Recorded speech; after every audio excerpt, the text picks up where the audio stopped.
Évangile de Jésus-Christ selon saint Luc, chapitre 19, versets 1 à 10.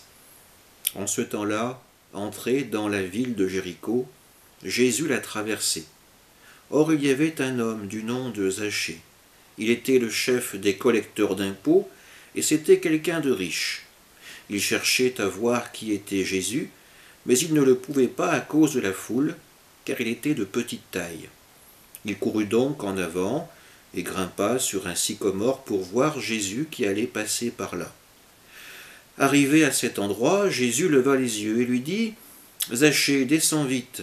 Aujourd'hui il faut que j'aille demeurer dans ta maison. » Vite il descendit et reçut Jésus avec joie. Voyant cela, tous récriminaient. « Il est allé loger chez un homme qui est un pécheur. » Zachée, debout, s'adressa au Seigneur.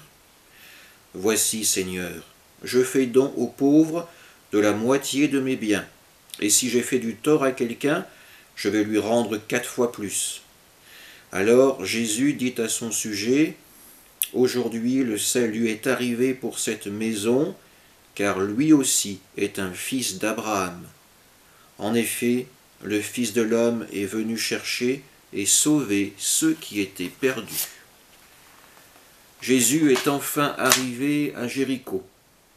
Et pendant qu'il traverse la ville, une nouvelle rencontre va se produire. Celui que rencontre Jésus aujourd'hui, c'est Zachée. Ce n'est pas n'importe qui, c'est un publicain et un pécheur notoire.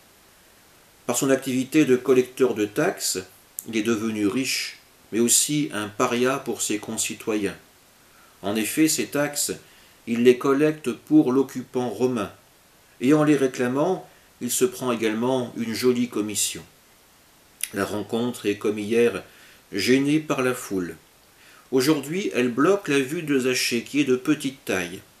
Alors il court et monte sur un arbre pour voir Jésus et être vu de lui. Le projet de Zachée est largement dépassé par l'initiative de Jésus. Ce dernier s'invite carrément à demeurer chez lui. Mais le comportement de Jésus provoque la grogne de la foule.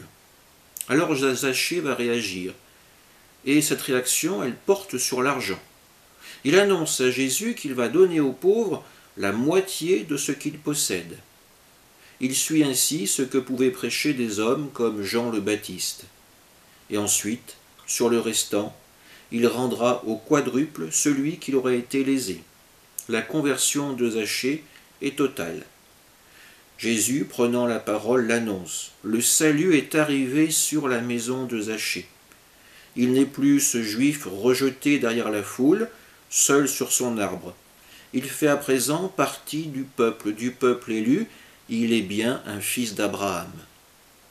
Il fait partie des sauvés. Qui d'entre nous pourrait poser le même geste que Zachée? Aujourd'hui, pour exister dans ce monde, il faut posséder. Ce sont nos possessions qui nous définissent, nos voitures, nos résidences, nos téléphones, tout ce qui peut être exhibé à la foule. Jésus nous le dit, le seul vrai trésor se trouve auprès de Dieu. Amen.